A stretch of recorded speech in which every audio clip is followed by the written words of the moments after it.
and associates. Volunteers, please get the room seated, please. Thank you. Yes.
Uh, Besides that, he was the vice chair of the National Democratic Institute of International Affairs, NDI. I am also a graduate of NDI. I have done a number of long courses with NDI, so I am very much a product of NDI. And in past, he has been the co-chair of the Pacific Council on International Policy. In year 2012, Secretary of the State, Hillary Clinton appointed Mr. Nathanson as her representative to the board of East-West Center in Honolulu, Hawaii. Mr. Nathanson was also appointed in 1998 by President Clinton and confirmed by the Senate as the chairman of the U.S. Agency for Global Media, which runs Voice of America, Radio Free Europe Liberty, and all other non-military international communications of United States. I'm sure many of you are aware of the things that I'm talking about. Mr. Nathanson was also on the board of Absent Institute prior to his Senate confirmation as ambassador. Mr. Nathanson was also the advisory board of USC and Berkeley School Center on Public Diplomacy, the center of the digital future. So our conversation is going to be a lot on public diplomacy today, and I think that's why we are going to hear from him. Welcome, Ambassador Nathanson. We would like to welcome you on this important conversation that we're having today. And the whole aim of our conversation today is to learn and talk about negotiation, policymaking, and diplomacy, especially in the complex world where the international affairs are fast changing every day, like policy change, things change, and with that, leaders change. So I would like to give you the opportunity to give us a brief remarks on the topic to begin with. Well, I think it's very important for all of you from so many places around the world and those that are listening to understand the world is shrinking, the world is global, and everything that goes on in one country will affect another country. And it's very important that we understand that and that we have relationships with people throughout the world to understand our differences as well as our similarities.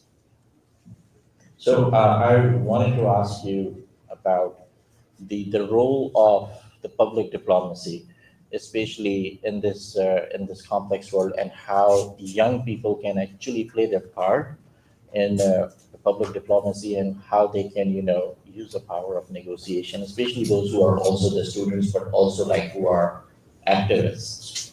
This is really important because when we talk about activism, we really do not think about that activists can be diplomats as well, can also use diplomacy as a tool. So anything on that? So.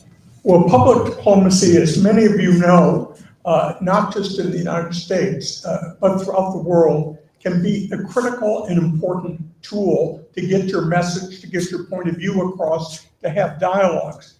The problem is the current administration, the Trump administration, has decimated a lot of the American public diplomacy, Voice of America, Radio Free Asia, Radio TV Marti, et cetera, et cetera. And so public diplomacy, in my opinion, is the best way for countries, even countries that are adversaries to other countries, to be able to communicate and have dialogue. I can tell you when I became head of the United States Agency for Global Media, the Voice of America had in its Arabic service, which was out of Morocco, less than 1% audience. And most of that was on shortwave and was elites. Myself and the board that I was chairing decided that didn't make any sense. If we were trying to reach people who spoke Arabic throughout the Middle East, you don't do it with shortwave radio with Moroccan only announcers. So what we did is we created Radio Saba.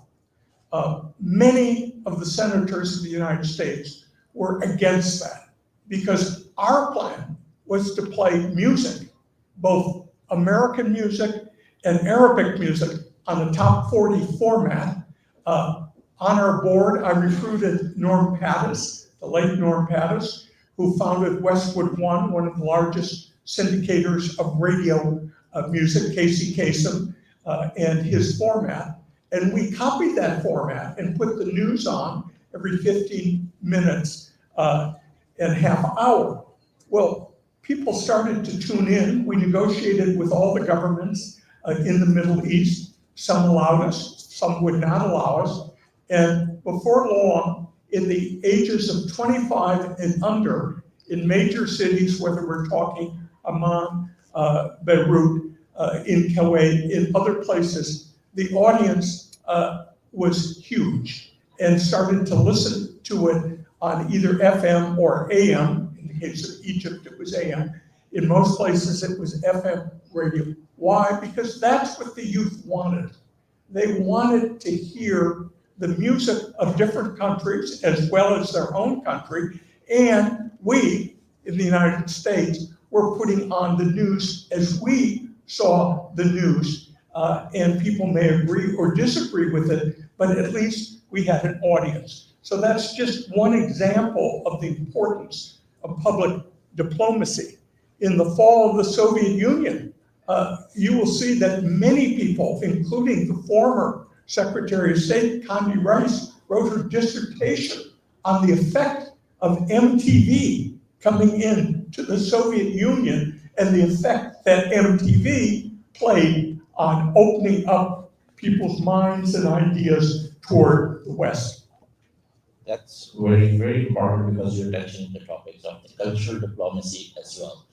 And I think I was having a conversation with my colleague about the cultural diplomacy and things, and she had to say that maybe cultures are on war. I said, no, if cultures go on war, that's when humanity ends, because I think cultures are not at war against each other's. Different opinions are on war with each other. So I want to hear more about the effects of the cultural diplomacy, especially in the post-World War II era, and how United States and other countries after World War II used cultural diplomacy as a tool to avoid World War III. I found out when I became the United States ambassador to Norway that the people who were the most interested, whether they were young or older, were people who had studied and read and had experience in it. A lot of that was through exchange programs, whether it was Fulbright programs, whether it was other exchange programs, whether it was high school students spending a year abroad and vice versa, American students going to other countries. I think that is really critical, and it's wonderful to see all of you here at UCLA because I live right around the corner from it. Thank you. We have a lot of delegates who are from different countries here who have just traveled for this conference, but then we have almost 41,000 people who registered to watch online, and they're watching from different countries. And when we announced about the presence in the conference and the question that we wanted, we got so many questions, and one of the questions was, what had been the most pivotal moment in your diplomatic career and how this shaped your approach to negotiations? Again, I'm going to talk about my experiences. Everyone who has been an ambassador, the United States had 200 ambassadors around the world, and I was luckily one of those in the Biden administration. And I can tell you my experiences of going to Norway, which were very interesting. A lot of people naively think the United States and Norway are very similar. From 1880 to 1930, 1 million Norwegians migrated to the United States due to famine and other reasons. So in states like Minnesota, North Dakota, South Dakota, Wisconsin, there are many people of Norwegian ancestry and relatives there. But I found Norway to be much, much different. And I think wherever you go, different cultures you have to understand and appreciate, and do not automatically assume that because you're from one country, they will accept you, or from another country. And the example I'd like to give you was one of my jobs as an ambassador was to deal, because of Ukraine, the military activities that were going on in Europe while I was an ambassador. And so it was very important for me to get to know the Norwegian military head. Now, unfortunately, I have absolutely no military background whatsoever. I didn't serve in the military. I wasn't part of the military. I was a businessman before, and then a diplomat without military experience. So I needed to know and get to know very well the head of the Norwegian military. Well, Norwegians, as some of you may know, Norwegians are very nice, very polite, but not very friendly to outsiders who come in. They're very friendly to people who came from the same community as them and people who had similarities, but not people necessarily who they don't have connection to. Now, they'll deal with, they'll be polite, they'll have dialogue. So I decided I better get to know the head of the Norwegian military because that was critical to the United States, critical to Ukraine, and critical to my job. His name was Erik Kristoffersen. When I first met him, I thought he was an aide. He was around 50 years old. I thought very young to be a general and head of the Norwegian military. Of course, I was briefed and I learned he was a famous Norwegian war hero, head of the special forces, and worked his way up to become head of the military in Norway. But in our meetings, he was very formal, and that was it. Well, I did a little research. I found out that Erik Kristoffersen had led the Norwegian forces, who were at that time allies to the United States in Afghanistan. And he was in Kandahar leading those forces. I had no idea whatsoever, but I decided to check to see who were his mentors. And it turned out that the head of American military forces at that time in Afghanistan, when he was there, was Admiral Bob Harwood, someone who I knew very well, who was no longer in the military, but was working in Abu Dhabi for Lockheed. So I called Bob on the phone and I said, Bob, are you ever going to be in Norway? Are you ever going to be in the Scandinavian countries? I'd like you to come visit. He said, no, I'm not going to be in Norway. I'm going to be in Denmark in 2 weeks because we're trying to sell them F-35 planes. So I said, do me a favor. When you come to Denmark, come over the weekend and stay with us at the ambassador's residence. So I then gave a dinner when Bob was there on Saturday night, and I invited all the leaders of the Norwegian military to come and all of the attachés that I had at the embassy. I had 33, and from the American services. So we came. I don't tell anyone that Admiral Harwood is coming in, who's very legendary in the past as a Navy SEAL, etc. To make a long story short, Erik Kristoffersen walks in with his wife, Lynn. Very formal, very polite, but not overly friendly. He sees Bob Harwood, which he hasn't seen since we left Afghanistan, Norwegians left, and he starts to cry. This tough head of the military.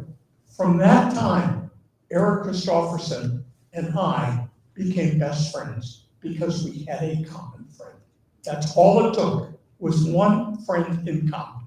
It could be because of fly fishing. It could be because of sports. It could be because of anything. But if you get to know people in diplomacy from other countries and you find something you have in common, you might like rap music. They might like rap music. Have a discussion about rap music before you start negotiating whatever you're there to negotiate. Commonality, to understand that, is really critical and very, very important, and really helped me enormously in the different roles I had in government as well as in business. That's very different.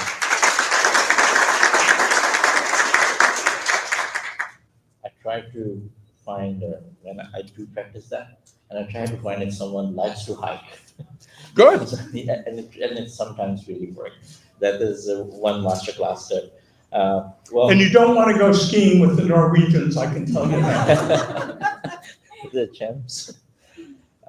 So anyone have the question in the audience at any point, please raise your hand and I will take the mic before I would go. I see 2 questions, Kelly. Okay. Did you want me to take the mic?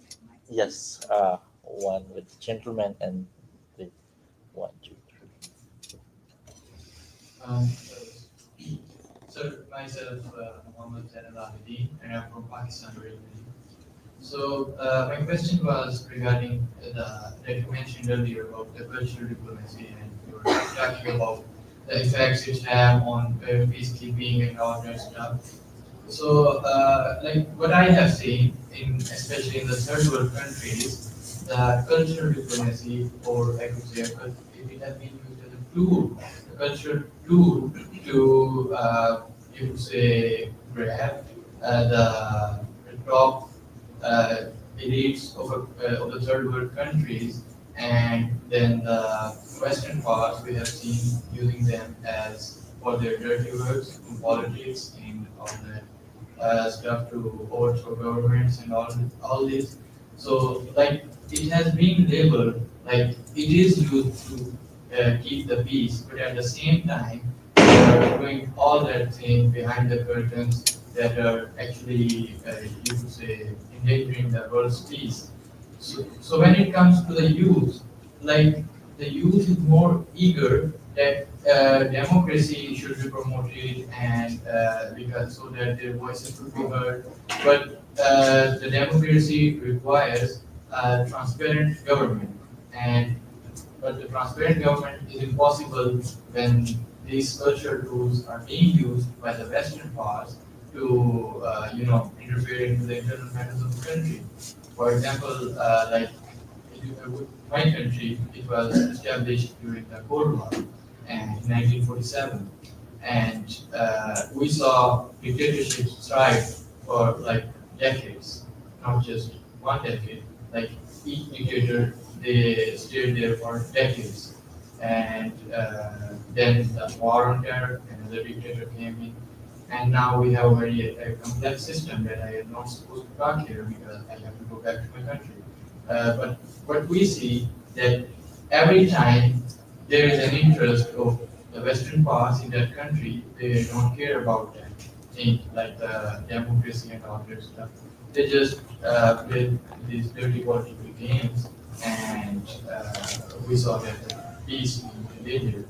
So what do you have to say about this thing, like using the same tag of peace and then also other things?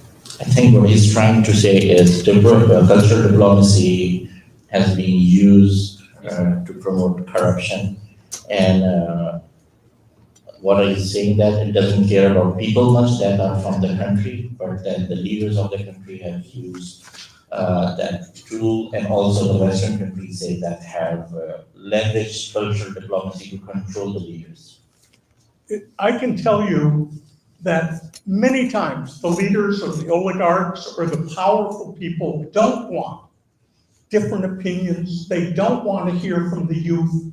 And that has been a pattern throughout the world. What has changed that, believe it or not, has been the media, as well later on, the internet. And that goes back to the 40s and the 50s and the 60s and 70s and 80s. As more and more media came in and people saw how other people around the world lived and reacted, some of it was a little exaggerated on the soap operas, novellas, etc.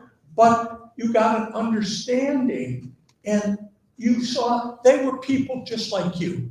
They had the same issues, the same problems, maybe exaggerated for the sake of drama. But to me, it made you feel closer and to better understand those people. So when government tried and does try today to censor that, I think it is a huge, huge mistake. Because if we look at democracy around the world, and my time at NDI, the chairperson of NDI when I was the vice chair was Madeleine Albright, who was a great believer in democracy around the world. She felt you had to have a free and open press. You have to have access to the media, even if it is criticizing the government of the time, which is not often the case in many countries. And you also obviously have to have economic opportunity. Corruption is a universal problem, as you pointed out. And we have to deal with that, and we have to expose that. But I feel the free press is so important. The irony in a little tiny country like Norway, 5.6 million people, do you know how many daily newspapers there are in Norwegian reporting on the news? 250. That's more than we have in the United States, a country of 350 million. Why is that? One, the Norwegians are very well read. They're very interested in the world and what's going on throughout the world, what's happening in Africa, what's happening in Europe, what's happening in the United States. In addition, it's a very rich country. They subsidize all of the papers. They pay 25% the government of their expenses. So the newspapers have a much easier time, even though they do sell advertising, etc., into surviving. So I am a firm believer, and many of those newspapers are critical of the government. Many of those newspapers are oriented to different viewpoints and so forth. But in a free and open society, it's good to have different viewpoints. And I think it's so critical to exchange those viewpoints with people who have differences. And you might find some similarities on things. I'm a Democrat, been a Democrat all my life. Obviously, all the government services I've been appointed to, jobs have been with Democratic presidents. But when I was resigning after 7 years as the head of the United States Agency for Global Media, the Bush beat Gore, became the president. And I did my exit interview as the head of the agency with Condi Rice. Now it happened, she went to the same undergraduate school that I went to, the University of Denver. And we had the same mentor, Joseph Corbell, who was Madeleine Albright's father. And we talked, and she said, well, why are you leaving? I said, well, I'm a Democrat. I was appointed by Clinton and so forth. But public diplomacy is not Democrat or Republican. It's universal. Why don't you stay on until we find someone to replace you who we feel is qualified? So we don't have to go with an interim head of the agency and so forth. And you know what? I served 2 years under President Bush. I'm Democrat. Under a Republican president, I found them much easier to deal with than with the Democrats because they were much more interested, because of Condi Rice, who at the time was National Security Advisor, in public diplomacy. So my example doesn't mean I've changed my political views. It just means you can deal with people across the aisle or people with different political views than you and find things that you have in common. In this case, we both believed in public diplomacy. Awesome. Another question, I think, Josephine. Good afternoon, Mr. Nathanson and other distinguished guests. My name is Marcela and I come from Honduras. And I often wonder how diplomats from smaller or less influential nations can effectively advocate for their country's needs on a global stage. So with your experience as a diplomat, my question would be, what strategies or skills are essential for young leaders from countries like mine to master diplomacy and ensure our voices are heard in a global stage? Thank you. I believe it is critical for young people to have their voices heard. And as a previous panelist said, it's important to listen to the old guard, but also to come up with your views. And I think we're going into a transition, and that it's almost important for the survival of the planet, particularly the climate, to have young people in power, to have more people from different viewpoints in leading that. The question that you ask is, how does that happen? How does that occur? Of course, it's country by country, it's different.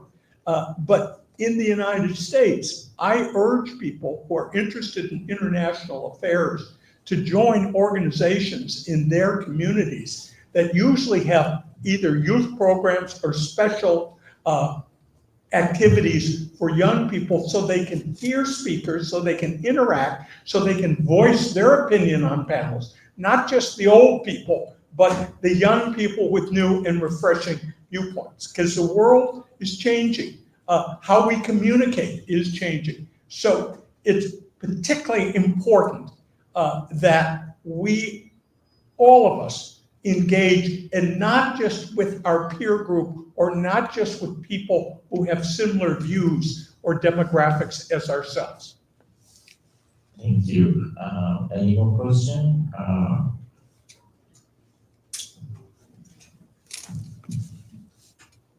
Hello, Ambassador Nevins. My name is Robin. I have a question about media and global development as it relates to cultural diplomacy and also communication and appreciation for everyone's unique backgrounds. So how can we use media, specifically music, to influence, or I should say, how can we use media, specifically music, to promote more cultural diplomacy, better communication, and more appreciation to find those commonalities that can bring us all together? I think music is a wonderful, wonderful means to communicate in commonality. And we could go back to the introduction of jazz years and years ago in the 40s that was not available in certain countries and was broadcast internationally on the media, in this case by Voice of America.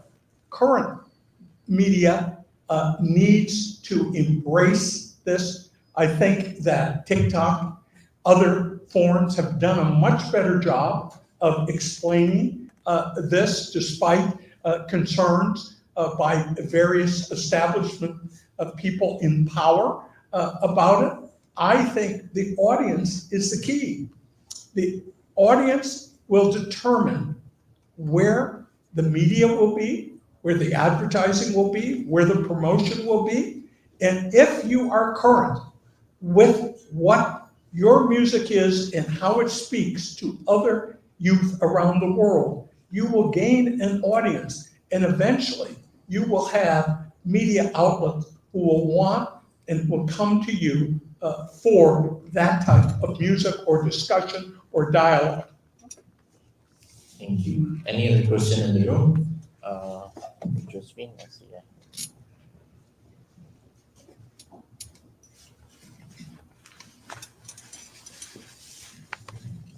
Hello everyone, my name is Asma. I am from Afghanistan.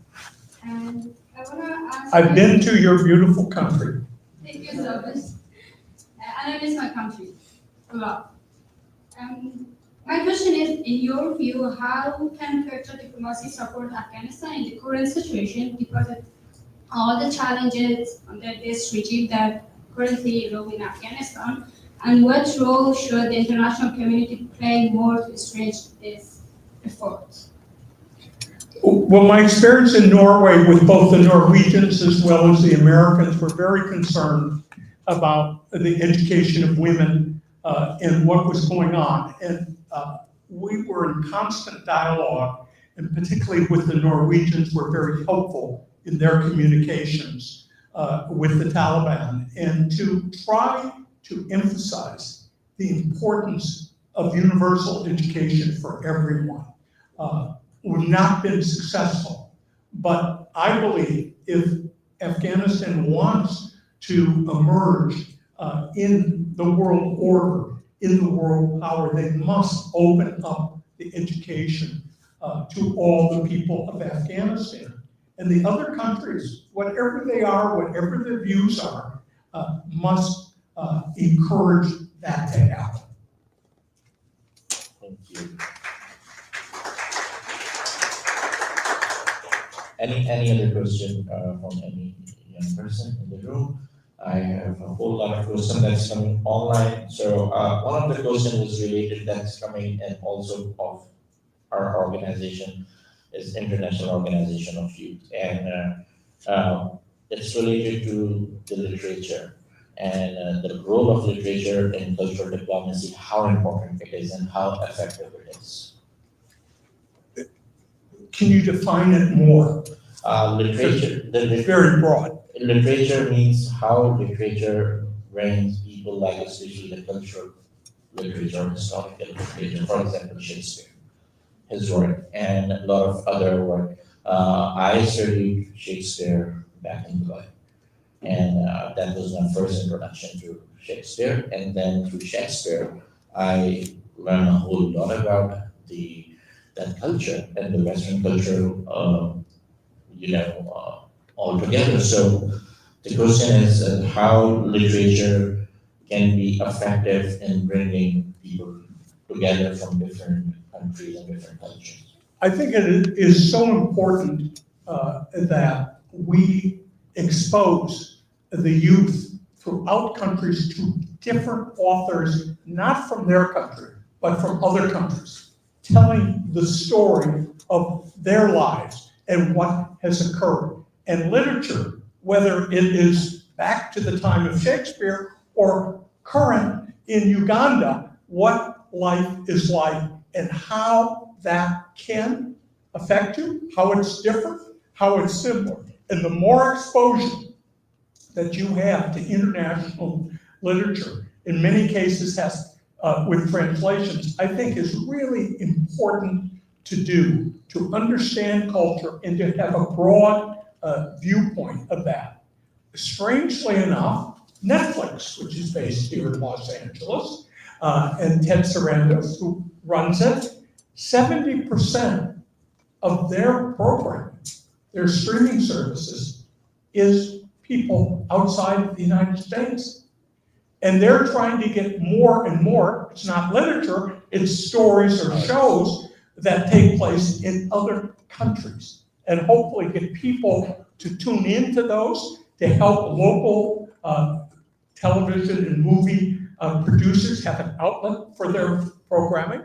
And because of AI, we can talk a long time about AI, but AI has really helped in the translation of programming there. And you will see, if you are a subscriber to Netflix, and I'm not doing a commercial for Netflix, but there will be more and more programming from other countries that will be dubbed into the language of your country if you don't speak the language of the original program. It's usually better in the original language, but anyways. Thank you. Anyone have a question in the room? Okay, I see a hand raised. First, here, Josie, then second. Hi, thank you so much for this opportunity. My name is Kate and I'm from Toronto, Canada. And we know that with the current situation and the Trump administration, there has been a lot of conflict and friction between the US and Canada. And for me as a Canadian, it's a little disappointing to see how a strong relationship that we have between the two countries start to fall apart.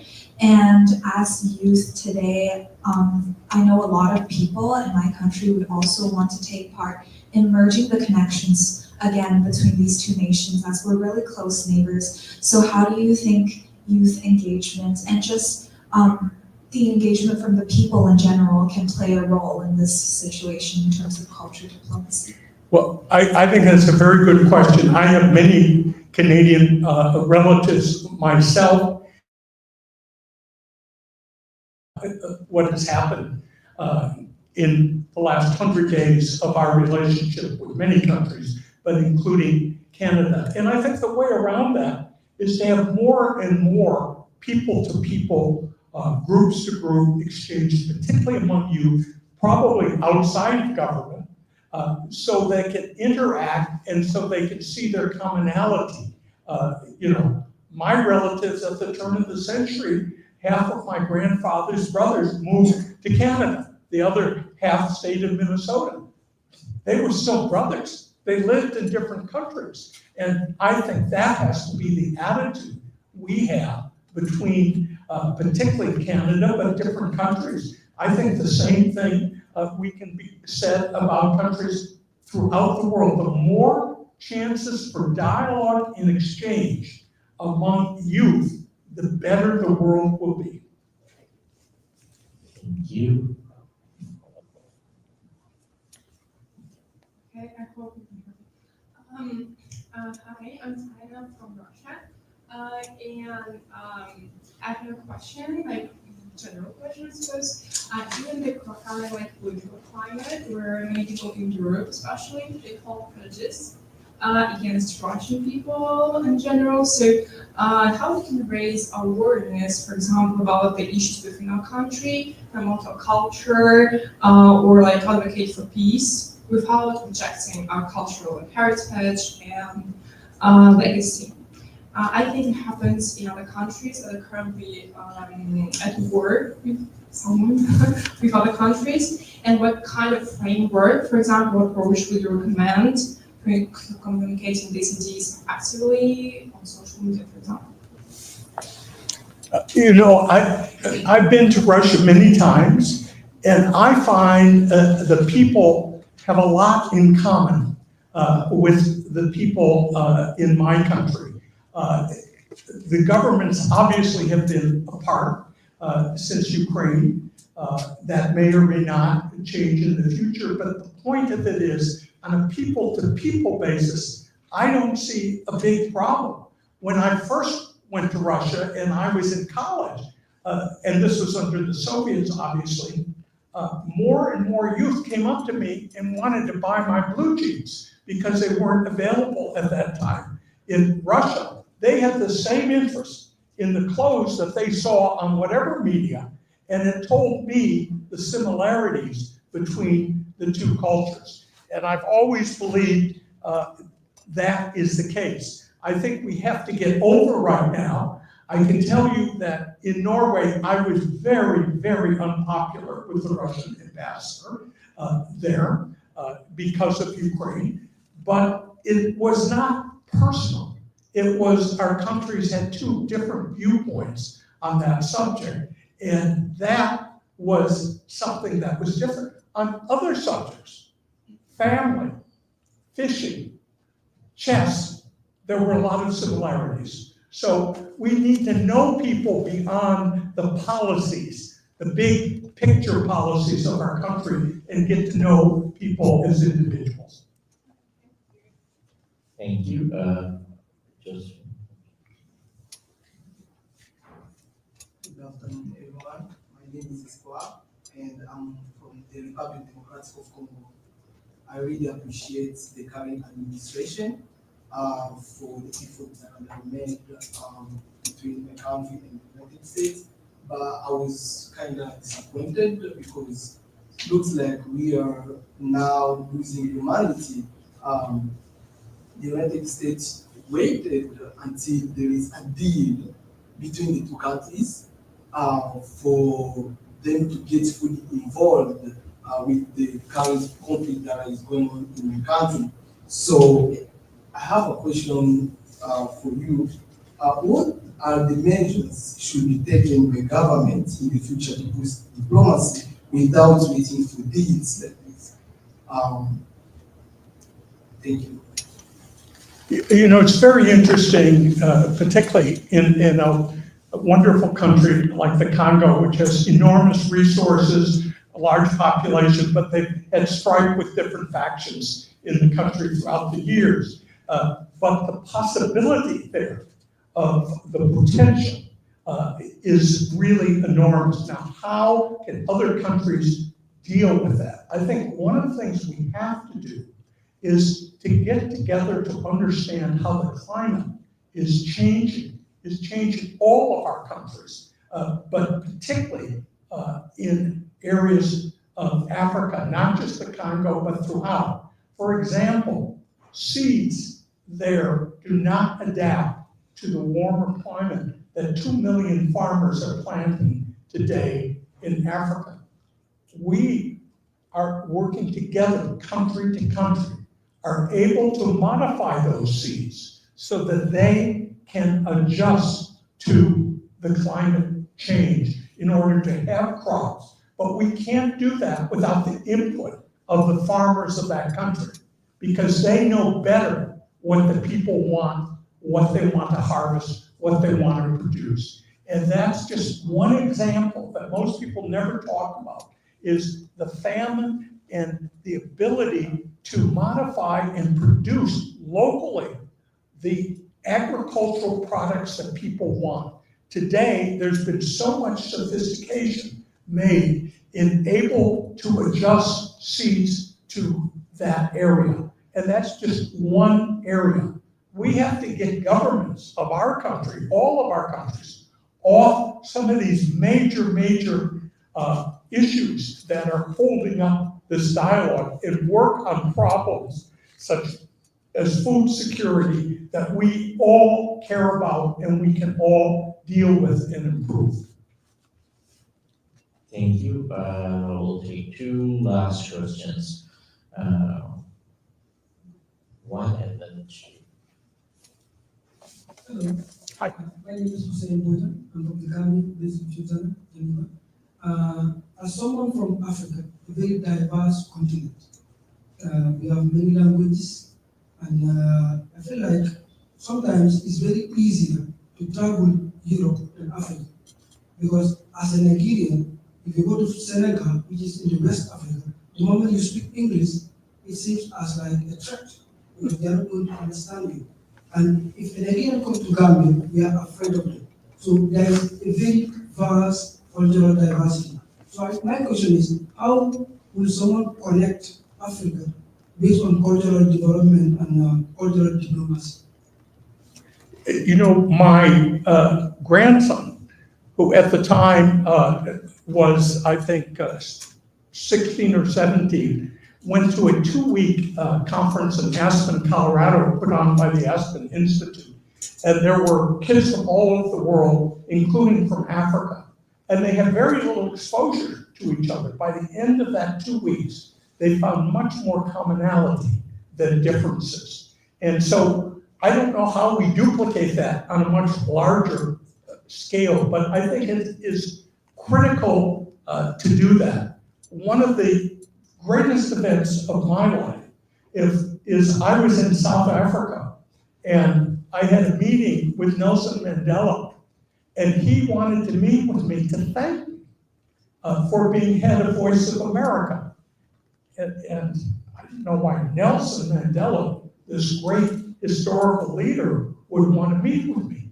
And he said, "You don't realize, the BBC and the Voice of America gave me hope. When I was on Robben's Island, we couldn't hear what was going on in the world because the apartheid government of South Africa censored all the radio that was local. But we were able to have illegal gerrymandered radio, and he gave me one, that we could listen to the BBC and the Voice of America. And that gave us hope that our mission and what we stood for was worthwhile." So that shows you how public diplomacy, how soft power can change a whole country or a whole world. And that's just one example from history. I believe we must have more examples of that throughout the world, particularly when we're living in countries that are corrupt or there's a lot of corruption that is going on. How do we change that? And how do we say to people, let's do what's right for the country? Norway is a perfect example. Now, again, it's a small country. But Norway, in 1969, discovered oil and gas on their continental shelf. They didn't do it. It was foreign countries, including American countries, who discovered it. But the Norwegian government said, you know what? If you want to drill for oil on our shelf, there are two rules. You have to give us 50% of the profits. And the second rule is you have to bring the oil to Norway before it goes to other countries throughout the world. They did that. Well, Norway, unlike other countries in the world, I won't name any, did not keep that money for themselves. They went into the public domain, into what is called the Sovereign Fund of Norway. It has nearly $2 trillion today. So if you're a Norwegian citizen, it didn't go to a few rich people who were powerful, who kept the money in their pocket. It went to the public. So you get free education in Norway all the way through your PhD or MD or law degree or whatever. You also get free medicine and free healthcare. And you get housing if you can't afford housing. Now they're doing that because of oil and gas. So there's some real issues there related to the climate that they're very sensitive about and the green transition. But my point I'm making is if we look at other countries who discovered minerals or precious commodities such as oil, rather than give it to a few oligarchs or government people, if it goes to better the life of the people of their country, that makes all the difference. Thank you. One last question. The mic is not working. Hello, my name is Sherman, and I'm a citizen of the United States in California. So the common focus of this discussion has been commonality. I guess the biggest question is how would we utilize the law of commonality to work through a unified society when it's currently so divided? And I know that it's been mentioned that there's a lot of social stigma and prejudice surrounding some forms of dialogue. How do you think we would combat that in everyday lives? One thing that you notice living in Europe compared to the United States is people are much more familiar with other countries and other languages and other cultures than in the United States, unless their parents had come from other countries and then they still have that input. I think it's very important for people here in California and in other places to, as I say, to read literature about other countries. When my children were young, and they're all old now, and I have 8 grandchildren, but I'm encouraging the same thing. Every Sunday night, we take them to a different restaurant of different ethnic food, and we could never repeat. So it wasn't Japanese and Chinese, it was Ethiopian, it was Russian, it was all others. Some they loved, some they hated, but at least they got the exposure to other countries through food, a simple thing. And I have found throughout traveling the world and our joint ventures when I was in the media business overseas, and we were in 7 countries, that if you had a meal with someone and had a dialogue, it was much different than sitting around a conference room and trying to negotiate, where you could talk and get to know the person about their issues, their family, other things that are going on in their life. And then you would have a hard negotiation over whatever the business was at that time. So I think it's very important for people in a place like California, because we're pretty isolated on the West Coast, to have a lot of exposure to the rest of the world. And we certainly have it to some degree to Mexico because of the large population who have Mexican ancestry, but not to a lot of other places around the world. And we need to encourage this and to do this. Thank you so much. Okay, we'll take one final question.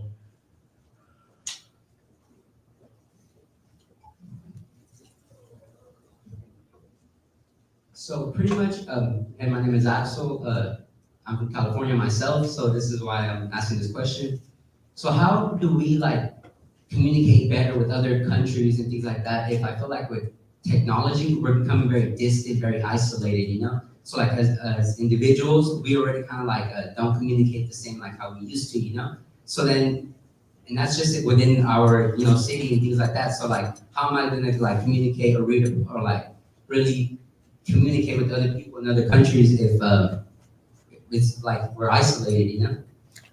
Well, first of all, California, Southern California, Los Angeles is a huge melting pot of many different cultures in many different areas. But we tend not to have a lot of interaction with them. We're from wherever we're from. If we're Armenian, we have, and we live in Glendale, we have a lot of Armenian friends, but we don't know a lot of other cultures in the area. We have to break down that barrier. We have to do that. I think not always good, but the internet is a big plus in doing that. So if you have a particular hobby or a particular interest, but it's not very common among your friends or family, you can join groups on the internet who have that similar interest and you feel less isolated. My wife, for example, plays bridge. She plays bridge online with people from all over the world because they all play this particular card game. So it's a way to have some communications, and we need to encourage more of that and need to have more dialogue. One last story about my wife that I think you'll find interesting is I was born in Los Angeles, but she was born in New York. She went to a small private school. Her parents were immigrants, but she went to a small private school in Queens, in New York, called Q Force. And it was a small school, and the classes were only, 15, 20 kids. And she started in kindergarten, and it went through high school. Well, in her class, same age, was somebody named Donald Trump. All of the Trump kids went to this school. Fred Trump, the father, was on the board of this school. And so in her class, kindergarten, going through 8th grade, was this kid, another kid, Donald Trump. However, in the 8th grade, Trump liked to get a lot of attention, according to my wife. I wasn't there. And the music teacher asked Donald, music class is beginning, sit down. He picked up the chair and threw it at the teacher. He was kicked out of school, and his father sent him to military school at that time. Well, we, much later in life, bumped into Donald Trump at a party with his wife, and this was way before he was president and so forth. And my wife reminded him of this. He said, I don't remember. So that's the end of my tale. He has a very short-term memory because I think most of us would remember that incident. But he sees things the way he wants to see it, and we have to be fair about it. As I told you, I'm a Democrat. But if Trump does something good, we have to say it's good. If he does something bad, we should criticize it. Particularly you as young people should praise your government when it does something good. You should criticize your government when it does something bad. Your voices must be heard. It's very, very important. Thank you very much. Thank you. Thank you very much. As well, first of all, I'm a vivid student of history and politics and international affairs. I thrive on history because I believe if we want to design a future, we need to know about the history. And it's quite a lot of learning from you, personally from me as well. So thank you so much. And any last concluding remarks on the topic from you? Be involved. When I moved to California, because I was raised in Chicago, I was born here, but raised in Chicago, and we moved back in 1969. I became friendly with some UCLA graduates who were here. I didn't go to UCLA. I got my master's degree at University of California, Santa Barbara. So I didn't have a connection, but we lived in Westwood. So UCLA was the closest school. So it was easy to meet people. And I met two guys who were very interested in politics. I love politics, so I got to know them. One's name was Howard Berman, the other was Henry Waxman. Well, they became very successful congressmen and politicians. but I knew them way before they were successful and they had even been elected to office. So I say to all of you, in your own environments, if you have friends who have similar interests, who are starting out, join them, be involved with them. And because that will help you understand what's going on in the world, but also you will establish long-term connections. And as long as you and them have similar views, that's the most important thing. So I urge all of you to be involved with people at your age who are interested in things that you're interested in. Thank you so much. And also I was reading comments online. There's a lot of appreciation, a lot of understanding coming from your conversation and for your session. And thank you so much for your time and coming today to have a conversation with all of us. Thank you so much. Thank you.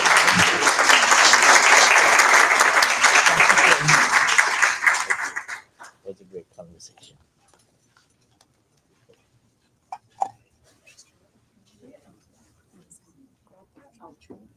There you go.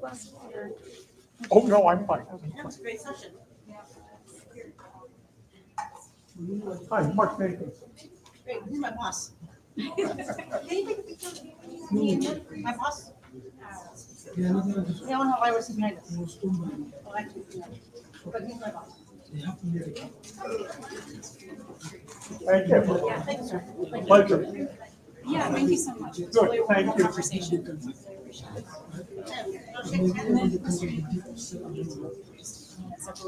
No, I'm fine.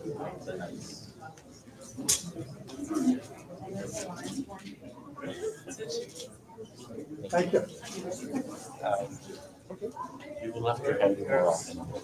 Oh, thank you. And I have a little gift for you. Oh, thank you so much. Hi, how are you? I'm good, thank you. Nice to see you again. Hi. Sure. Hi, how are you? Thank you for your question. Actually, no, the question was not regarding like British I was just saying like usually we see people like you there is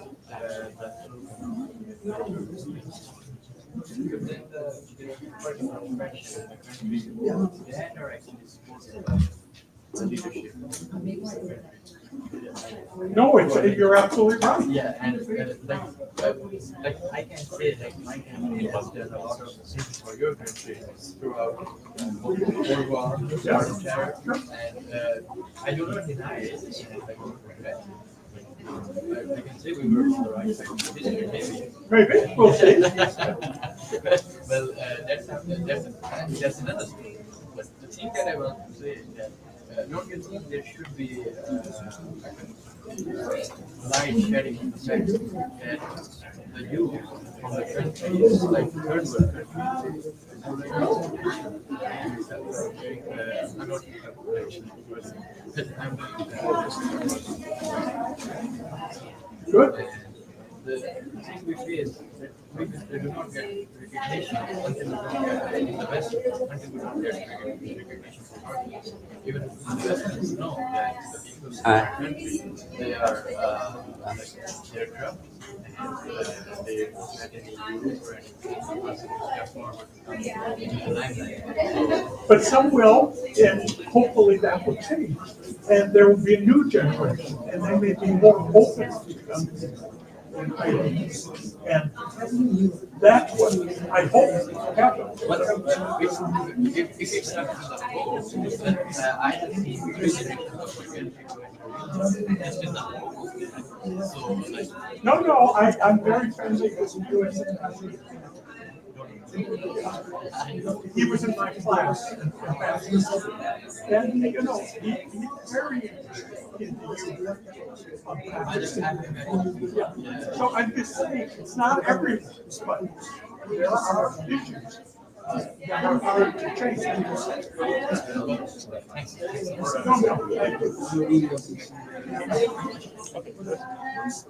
Picture.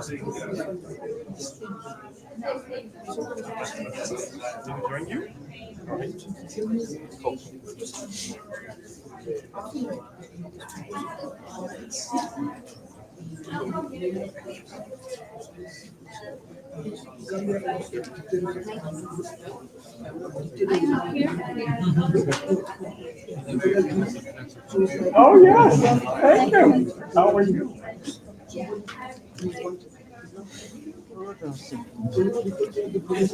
Please guys, before you go outside, can we have delegated pictures by countries, please? At least let's have by countries, please. There are 2 or 3 from the country, let's have a picture of that, please. Yes. No, it's for other citizens throughout the world and for young people. And you should go to the embassy in your country, the American embassy, and ask them, how do you apply for a Fulbright? Because they recommend the students in the country for those scholarships. Yeah. Yeah. Thank you so much. Yeah. Yeah, sure.